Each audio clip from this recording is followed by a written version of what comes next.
സുവിശേഷത്തിൻ ദീപ്തവെളിച്ചം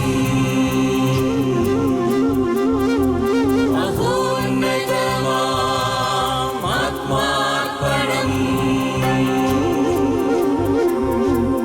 വചനം സത്യം ജീവദായകം വചനം സത്യം ജീവദായകം വചനം സത്യം ജീവദായകം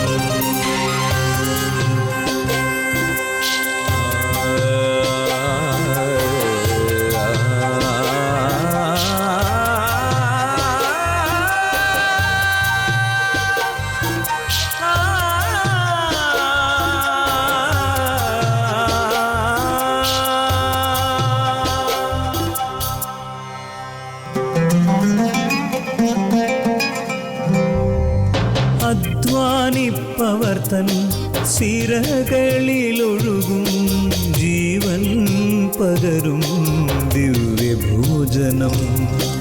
അധ്വാനിപ്പവർ തൻ സിരകളിലൊഴുകും ജീവൻ പകരും ദിവ്യഭോജനം. അതിരുകൾ ഭേദിക്കും സ്നേഹത്തിൻ്റെ രശ്മികൾ ഞങ്ങളെ ഉണർത്തുന്ന പുതിയ പ്രഭാതം. അതിരുകൾ ഭേദിക്കും സ്നേഹത്തിൻ്റെ രശ്മികൾ ഞങ്ങളെ ഉണർത്തുന്ന പുതിയ പ്രഭാതം. മന്ന മന്ന മന്ന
സംഗീതമേ ഈശോയേ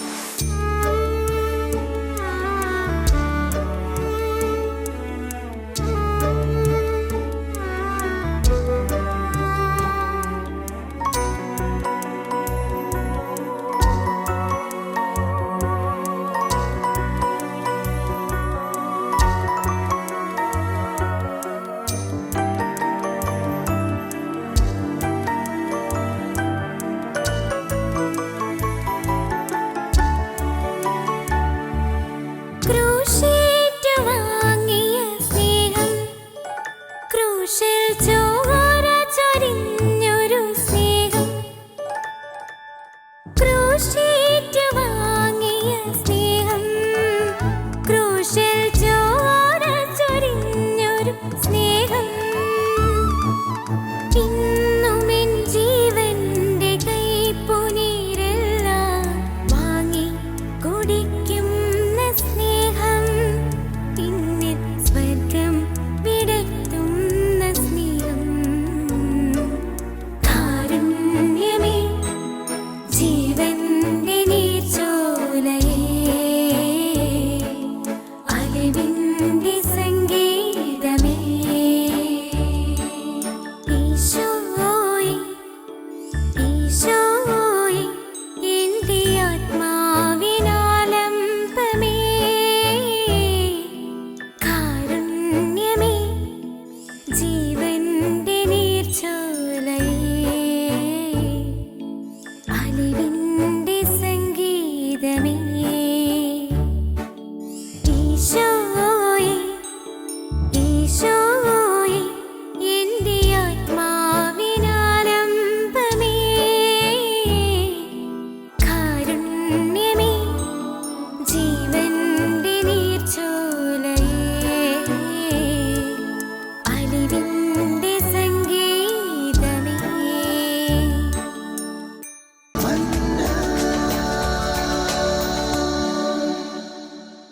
മന്നയുടെ പുതിയ ഒരു എപ്പിസോഡിൽ ഇന്ന് ദൈവത്തിൻ്റെ വചനം സ്വീകരിക്കുവാനായിട്ട് ഒരുങ്ങിയിരിക്കുന്ന ലോകമെങ്ങുമുള്ള എല്ലാ മലയാളി പ്രേക്ഷകരെയും ദൈവം സമൃദ്ധമായി അനുഗ്രഹിക്കട്ടെ എന്ന് പ്രാർത്ഥിക്കുകയാണ്.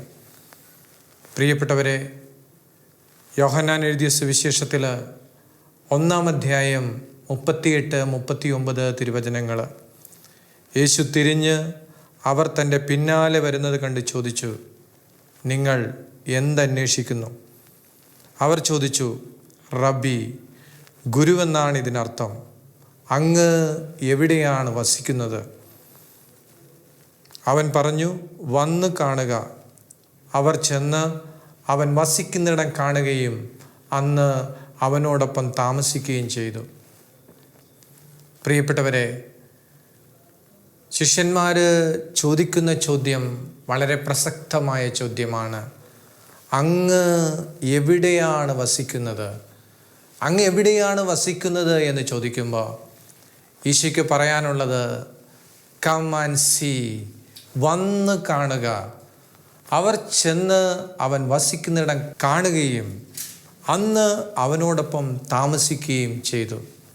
പ്രിയപ്പെട്ടവരെ, നമ്മുടെ കർത്താവായ ഈശോ സ്വർഗാരോഹണം ചെയ്യുന്നതിന് തൊട്ടു മുമ്പ് ശിഷ്യന്മാരോട് പറഞ്ഞ ഏറ്റവും പ്രധാനപ്പെട്ട ഒരു വാഗ്ദത്തമാണ്, മക്കളെ, യുഗാന്ത്യം വരെ ഞാൻ നിങ്ങളോട് കൂടെ ഉണ്ടായിരിക്കും. യുഗാന്ത്യം വരെ, ലോകത്തിൻ്റെ അവസാനം വരെ ഞാൻ നിങ്ങളോട് കൂടെ ഉണ്ടായിരിക്കും. ശിഷ്യന്മാർ അന്ന് ചോദിച്ചു, ഗുരു, അങ്ങ് എവിടെയാണ് വസിക്കുന്നത്? അപ്പോൾ ഈശോ പറഞ്ഞു, വന്ന് കാണുക. യുഗാന്ത്യം വരെ നമ്മോട് കൂടെ ഉണ്ടായിരിക്കുമെന്ന് പറഞ്ഞ ഒരു തമ്പുരാനോട് നമുക്കും ചോദിക്കാം, കർത്താവേ, അങ്ങ് എവിടെയാണ് വസിക്കുന്നത്? അങ്ങ് എവിടെയാണ് വസിക്കുന്നത്? ഇതിന് വേദപുസ്തകം നൽകുന്ന മറുപടി എന്താണ്? ദൈവത്തിൻ്റെ വചനം യോഹന്നാൻ എഴുതിയ സുവിശേഷത്തിൽ 14-ാം അധ്യായത്തിൽ ഫിലിപ്പോസ് പറഞ്ഞു, കർത്താവേ, പിതാവിനെ ഞങ്ങൾക്ക് കാണിച്ചു തരിക, ഞങ്ങൾക്കത് മതി. യേശു പറഞ്ഞു, ഇക്കാലമത്രയും ഞാൻ നിങ്ങളോട് കൂടെ ഉണ്ടായിരുന്നിട്ടും ഫിലിപ്പോസേ, നീ എന്നെ അറിയുന്നില്ലേ? എന്നെ കാണുന്നവൻ പിതാവിനെ കാണുന്നു. ഞാൻ പിതാവിലും പിതാവ് എന്നിലുമാണ്. ഈ വചനത്തിലൂടെ ദൈവത്തിൻ്റെ ആത്മാവ് നമ്മോട് സംസാരിക്കുന്നത്, യേശുവിനെ കാണണമെങ്കിൽ നമ്മൾ ദൈവത്തിലേക്ക് നോക്കണം, സ്വർഗത്തിലേക്ക് നോക്കണം, പിതാവിലേക്ക് നോക്കണം. പ്രിയപ്പെട്ടവരെ, യുഗാന്ത്യം വരെ ഞാൻ നിങ്ങളോട് കൂടെ ഉണ്ടായിരിക്കും, നമ്മുടെ കൂടെ ഉണ്ടാകുമെന്ന് പറഞ്ഞ ഒരു ദൈവം. ഈ ദൈവത്തെ കാണുവാൻ നമ്മൾ അപ്പനിലേക്ക് തന്നെ നോക്കണം, സ്വർഗത്തിലേക്ക് നോക്കണം, ദൈവത്തിലേക്ക് നോക്കണം. അപ്പോൾ നമുക്ക് യേശുവിനെ കാണുവാനായിട്ട് സാധിക്കും. യേശുവിനെ കാണുക എന്നുള്ളത്, യേശുവിനെ അനുഭവിക്കുക എന്നുള്ളത് നമ്മെ സംബന്ധിച്ച് ഏറ്റവും പ്രധാനപ്പെട്ട കാര്യമാണ്. അങ്ങ് എവിടെയാണ് വസിക്കുന്നത്? വന്ന് കാണുക. പ്രിയപ്പെട്ടവരെ, സ്വർഗത്തിലേക്ക് നോക്കുമ്പോൾ, ദൈവത്തിലേക്ക് നോക്കുമ്പോൾ നമുക്ക് യേശുവിനെ ദർശിക്കുവാനായിട്ട് സാധിക്കുമെന്ന് ഈ വചനത്തിലൂടെ ദൈവത്തിൻ്റെ ആത്മാവ് നമ്മെ പ്രത്യേകം അനുസ്മരിപ്പിക്കുകയാണ്. വീണ്ടും നമുക്ക് ചോദിക്കാം, കർത്താവേ, അങ്ങ് എവിടെയാണ് വസിക്കുന്നത്? അങ്ങ് എവിടെയാണ് വസിക്കുന്നത് എന്ന ചോദ്യത്തിന് ദൈവത്തിൻ്റെ വചനം യോഹന്നാൻ എഴുതിയ സുവിശേഷത്തിൽ 1-ാം അധ്യായത്തിൽ 14-ാമത്തെ വാക്യത്തിൽ ഇപ്രകാരം പറയുന്നു: വചനം മാംസമായി നമ്മുടെ ഇടയിൽ വസിച്ചു. വചനം മാംസമായി നമ്മുടെ ഇടയിൽ വസിച്ചു. അങ്ങനെയാണെങ്കിൽ നാം യേശുവിനെ കാണണമെങ്കിൽ പ്രിയപ്പെട്ടവരെ, നമ്മൾ വചനത്തിലേക്ക് നോക്കണം. നമ്മളൊക്കെ ബൈബിൾ വായിക്കുന്നവരാണ്. നമ്മളൊക്കെ ബൈബിൾ വായിക്കുമ്പോൾ എത്ര പേര് യേശുവിനെ അനുഭവിക്കുവാനായിട്ട് ബൈബിൾ വായിക്കുന്നുണ്ട്? യേശുവിനെ കാണുവാൻ, യേശുവിനെ കേൾക്കുവാൻ, യേശുവിനെ അനുഭവിക്കുവാൻ വേദപുസ്തകത്തിലൂടെ സാധിക്കുമെന്ന് ഈ വചനത്തിലൂടെ പരിശുദ്ധാത്മാവ് നമ്മെ ഓർമ്മിപ്പിക്കുകയാണ്. പ്രിയപ്പെട്ടവരെ, ദൈവത്തിൻ്റെ വചനം, ആ വചനത്തിൻ്റെ ആഴങ്ങളിലേക്ക് യാത്ര ചെയ്യുമ്പോൾ നമുക്ക് യേശുവിനെ ദർശിക്കുവാനായിട്ട് സാധിക്കും, യേശുവിനെ അനുഭവിക്കുവാനായിട്ട് സാധിക്കും. യേശുവിനെ കാണുവാൻ നാം വേദപുസ്തകത്തിലേക്ക് നോക്കണം. വചനം മാംസമായി നമ്മുടെ ഇടയിൽ വസിച്ചു. ഇന്നും ദൈവവചനത്തിലൂടെ അവിടുന്ന് നമ്മുടെ കൂടെ വസിക്കുകയാണ്. ദൈവവചനത്തിലൂടെ നമ്മുടെ കൂടെ വസിക്കുന്ന ദൈവം. സത്യത്തിൽ നമ്മുടെ വീട്ടിൽ ബൈബിളുണ്ട്. എന്നാൽ നമ്മളിൽ എത്ര പേര് ബൈബിൾ വായിക്കുന്നുണ്ട്? ചോദ്യം ഇതാണ്: നിങ്ങൾ ഇന്ന് ബൈബിൾ വായിച്ചുവോ? നിങ്ങൾ ഇന്ന് ബൈബിൾ വായിച്ചുവോ എന്ന് ചോദിക്കുമ്പോൾ എന്തു മറുപടിയാണ് നമുക്ക് തമ്പുരാന് കൊടുക്കാനുള്ളത്? പ്രിയപ്പെട്ടവരെ, ഈശോ വചനത്തിലുണ്ട്. ഈശോ വചനത്തിലുണ്ട്. വചനത്തിൻ്റെ ആഴങ്ങളിലേക്ക് യാത്ര ചെയ്യുമ്പോൾ നമുക്ക് യേശുവിനെ അനുഭവിക്കുവാനായിട്ട് സാധിക്കുമെന്ന് വേദപുസ്തകത്തിലൂടെ നമുക്ക് പഠിക്കുവാനായിട്ട് സാധിക്കും. ഇന്ന് വചനത്തെക്കുറിച്ച് പറയുമ്പോൾ ഇത് കേവലം ഒരു പുസ്തകമല്ല. ഈ പുസ്തകത്തിന് ഒത്തിരി പ്രത്യേകതകളുണ്ട്. എന്തൊക്കെയാണ് പ്രത്യേകതകൾ? ലോകത്തിലെ ഏറ്റവും അധികം ഭാഷകളിലേക്ക് വിവർത്തനം ചെയ്യപ്പെട്ട പുസ്തകം, ഏറ്റവും അധികം അച്ചടിക്കപ്പെട്ടിട്ടുള്ള പുസ്തകം, ഏറ്റവും അധികം ആളുകൾ വായിച്ചിട്ടുള്ള പുസ്തകം. പ്രിയപ്പെട്ടവരെ, ബൈബിളിൽ നമുക്ക് യേശുവിനെ അനുഭവിക്കുവാനായിട്ട് സാധിക്കുമെന്ന് പറയുമ്പോൾ ഈ വേദപുസ്തകത്തെ നമ്മൾ ചങ്കിനോട് ചേർത്ത് വെക്കണമെന്ന് ബൈബിളുമായി ബന്ധപ്പെട്ട് നാം ശ്രദ്ധിക്കേണ്ട 5 കാര്യങ്ങളുണ്ട്. 1, ബൈബിൾ വായിക്കണം. 2, ബൈബിൾ ധ്യാനിക്കണം. 3, ബൈബിൾ അനുസരിക്കണം. 4, ബൈബിൾ പഠിക്കണം. 5, ബൈബിൾ പ്രസംഗിക്കണം. പലപ്പോഴും നമ്മൾ ബൈബിൾ വായിച്ചിട്ട് നമ്മൾ പോകും. എന്നാൽ വായന നമ്മെ ധ്യാനത്തിലേക്ക് നയിക്കണം. നാം വായിച്ച ഭാഗത്തെ ധ്യാനമാക്കി മാറ്റണം. ആ ധ്യാനം നമ്മളെ എങ്ങോട്ടാണ് കൊണ്ടുപോകുന്നത്? അനുസരണയിലേക്കാണ് കൊണ്ടുപോകുന്നത്. വചനം അനുസരിക്കുവാൻ ധ്യാനം നമ്മളെ സഹായിക്കും.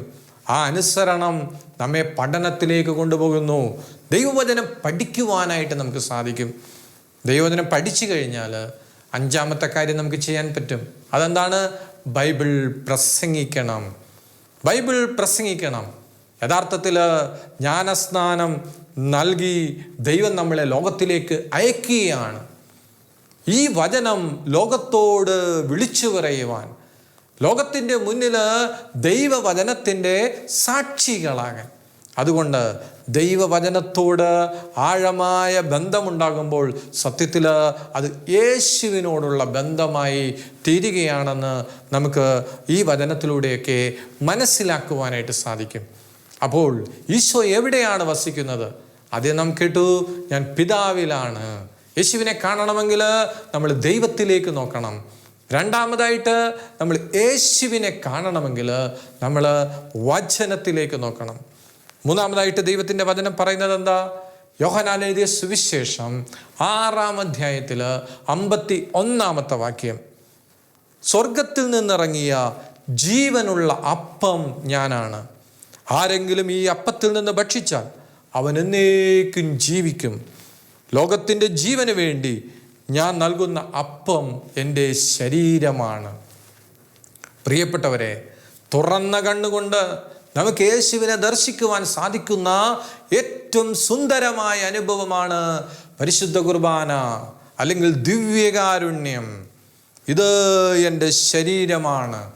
സത്യത്തിൽ പ്രിയപ്പെട്ടവരെ, ഈശോയെ കാണുവാനായിട്ട് തുറന്ന കണ്ണുകൊണ്ട് നമുക്ക് യേശുവിനെ കാണുവാനായിട്ട് വിശുദ്ധ കുർബാനയിലൂടെ സാധിക്കുന്നു എന്നുള്ളത് എത്ര സുന്ദരമായ അനുഭവമാണ്. നമ്മൾ യഥാർത്ഥത്തിൽ ദിവ്യകാരുണ്യം സ്വീകരിക്കുമ്പോൾ, വിശുദ്ധ കുർബാന അർപ്പിച്ച് പ്രാർത്ഥിക്കുമ്പോൾ നമ്മൾ യേശുവിനെ തന്നെയാണ് സ്വന്തമാക്കുന്നത്. യേശു നമ്മുടെ ഉള്ളിലേക്ക് വരികയാണ്. ഫാത്തിമയിൽ മാതാവ് 3 കുട്ടികൾക്ക് പ്രത്യക്ഷപ്പെട്ടു. Francis, Jacinta, Lucy. അതിൽ ഇവർ 3 പേരും കുട്ടികളാണ്.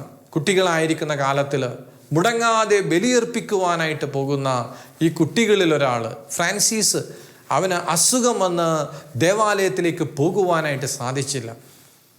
ജസീന്തയും ലൂസിയും വിശുദ്ധ കുർബാന സ്വീകരിച്ച് പള്ളിയിൽ പോയിട്ട് തിരിച്ച് ഫ്രാൻസിസിൻ്റെ അടുത്തേക്ക് വരുമ്പോൾ ഫ്രാൻസിസ് പറയുന്നൊരു വാക്കുണ്ട്, ജസീന്ത, ലൂസി, നിങ്ങൾ എൻ്റെ അടുത്തേക്ക് വരിക, ഞാൻ നിങ്ങളെ ഒന്ന് തൊടട്ടെ. കാരണം നിങ്ങളുടെ ഉള്ളിൽ മറഞ്ഞിരിക്കുന്ന ഈശോയുണ്ട്. നിങ്ങളുടെ ഉള്ളിൽ ഈശോയുണ്ട്. എത്ര സുന്ദരമായ അനുഭവമാണ്. വിശുദ്ധ കുർബാന സ്വീകരിക്കുമ്പോൾ ഈശോ നമ്മുടെ ഉള്ളിലേക്ക് വരികയാണ്. സത്യത്തിൽ സ്നേഹത്തിൻ്റെ രൂപമാണ് പ്രിയപ്പെട്ടവരെ ഭക്ഷണമായി മാറിയ തമ്പുരാൻ. സാധാരണ കൊച്ചുകുട്ടികളോട് മാതാപിതാക്കന്മാർ പറയാറുണ്ട്, സ്നേഹം അങ്ങോട്ട് കൂടുമ്പോൾ അമ്മ കുഞ്ഞിനെ എടുത്തിട്ട് പറയും, ഉണ്ണിക്കുട്ടാ, മോനെ, ചക്കരേ, നിന്നെ എനിക്ക് കടിച്ചു തിന്നാൻ തോന്നണ്. ഓ, അമ്മയുടെ ആ ഒരു സ്നേഹം, കുഞ്ഞിൻ്റെ ആ ഒരു സന്തോഷം. സ്നേഹം കൂടുമ്പോൾ കടിച്ചു തിന്നാൻ തോന്നുന്നു എന്ന് പറയുമ്പോൾ സത്യത്തിൽ സ്നേഹം കൂടിയ ഒരു തമ്പുരാൻ പറയുക, മക്കളെ, ഞാൻ നിങ്ങളെ എത്രയധികമായാണ് സ്നേഹിക്കുന്നത്, നിങ്ങൾ എന്നെ കടിച്ചു തിന്നുക, ഇതെൻ്റെ ശരീരമാണ്, നിങ്ങളിത് വാങ്ങി ഭക്ഷിക്കുക.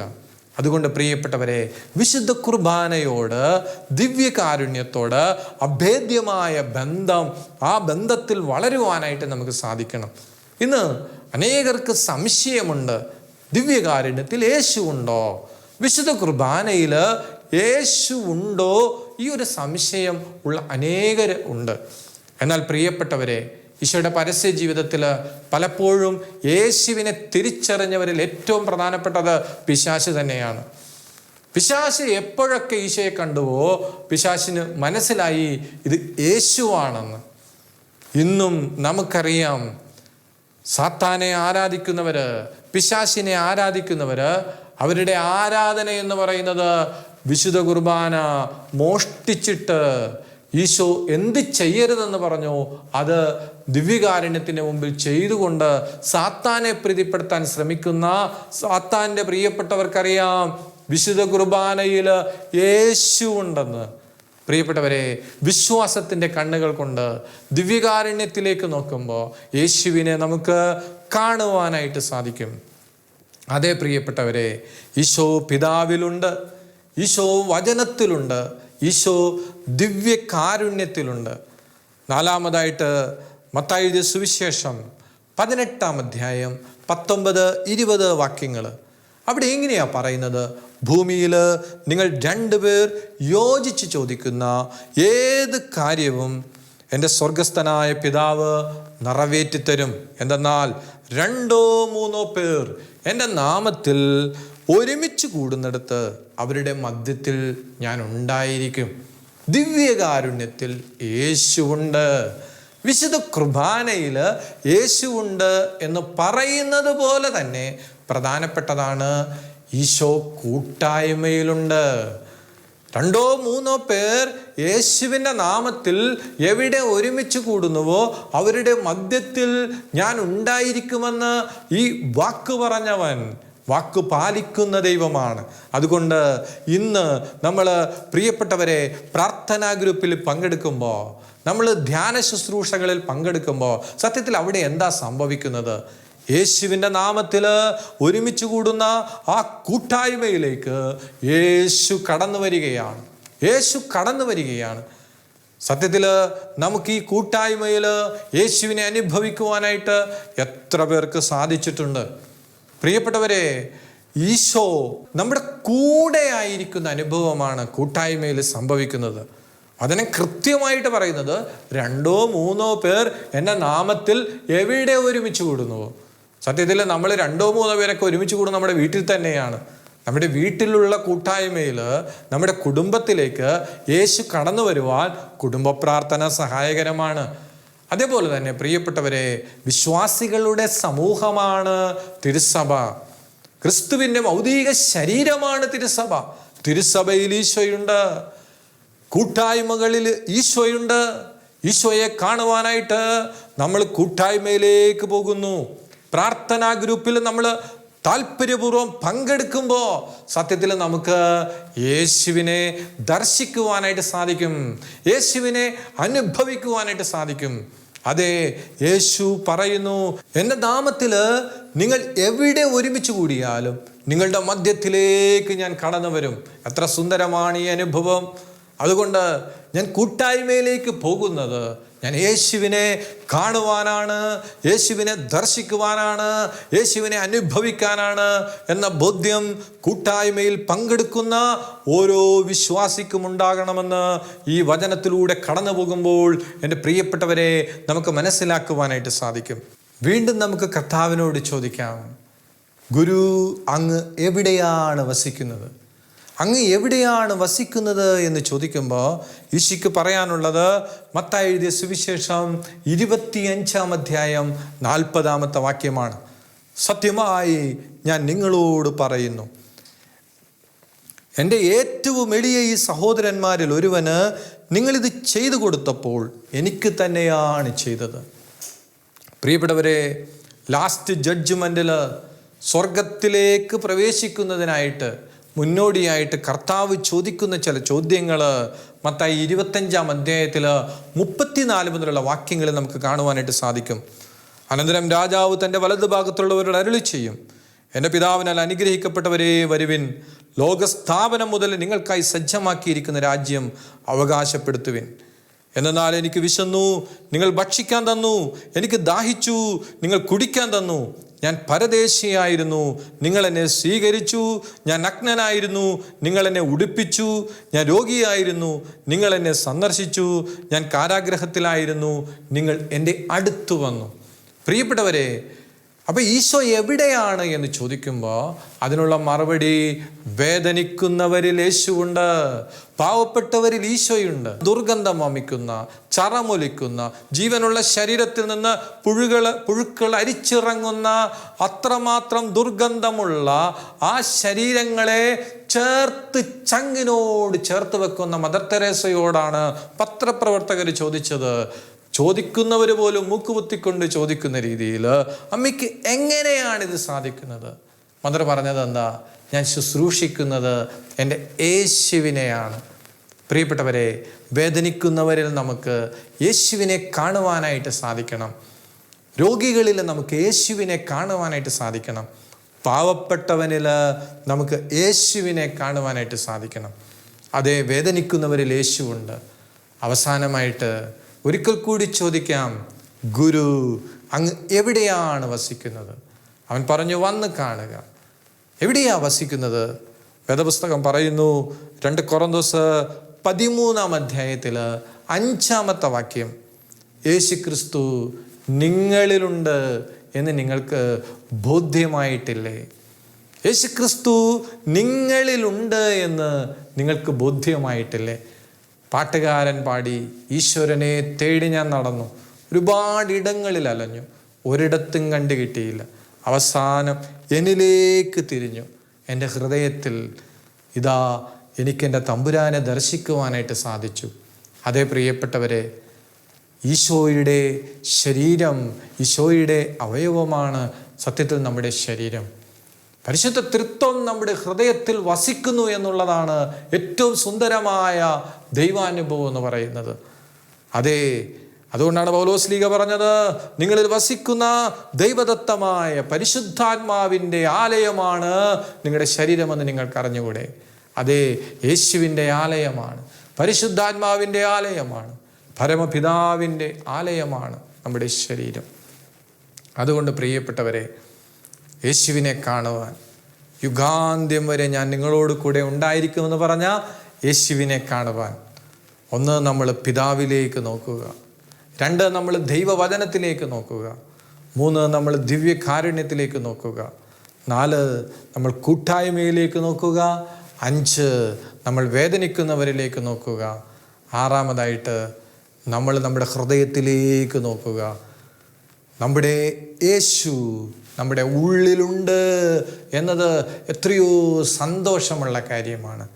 സത്യത്തിൽ നമ്മുടെ നാവ് യേശുവിൻ്റെ നാവായി മാറണം, നമ്മുടെ കണ്ണ് യേശുവിൻ്റെ കണ്ണായി മാറണം, നമ്മുടെ കൈകളും കാലുകളും യേശുവിൻ്റെ കൈകളും കാലുകളുമായി മാറണം, നമ്മുടെ ഹൃദയം യേശുവിൻ്റെ ഹൃദയമായി മാറണം.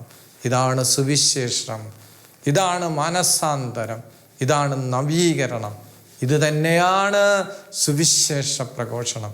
അതേ പ്രിയപ്പെട്ടവരെ, യേശുവിനെ ജീവിതത്തിൽ അനുഭവിക്കുവാൻ, യേശുവായി മാറുവാൻ, യേശുവിനെ പങ്കുവെക്കുവാൻ സ്വർഗത്തിലെ ദൈവം നമ്മെ എല്ലാവരെയും അനുഗ്രഹിക്കട്ടെ എന്ന് പ്രാർത്ഥിച്ചുകൊണ്ട് പിതാവിൻ്റെയും പുത്രൻ്റെയും പരിശുദ്ധാത്മാവിൻ്റെയും നാമത്തിൽ ആമേൻ. കുരിശ് രക്ഷയുടെ അടയാളമാണ്. സ്നേഹത്തിൻ്റെയും പങ്കുവെക്കലിൻ്റെയും മഹത്തായ അനുഭവം. ആ വലിയ രക്ഷയുടെ സാന്നിധ്യം നമ്മുടെ ജീവിതത്തെ സമ്പൂർണ്ണമാക്കട്ടെ. ഏവർക്കും ക്രിസ്തു സ്നേഹവും സമാധാനവും നേരുന്നു. പ്രാർത്ഥനയിൽ നമുക്ക് പരസ്പരം ഓർമ്മിക്കാം. നിങ്ങളുടെ അഭിപ്രായങ്ങളും നിർദ്ദേശങ്ങളും ഞങ്ങളെ അറിയിക്കാൻ മറക്കരുത്. eldroyvision.uae@gmail.com. ഞങ്ങളെ ഉണർത്തുന്ന പുതിയ പ്രഭാതം, അതിരുകൾ ഭേദിക്കും സ്നേഹത്തിൻ്റെ രശ്മികൾ. ഞങ്ങളെ ഉണർത്തുന്ന പുതിയ പ്രഭാതം. മന്ന മന്ന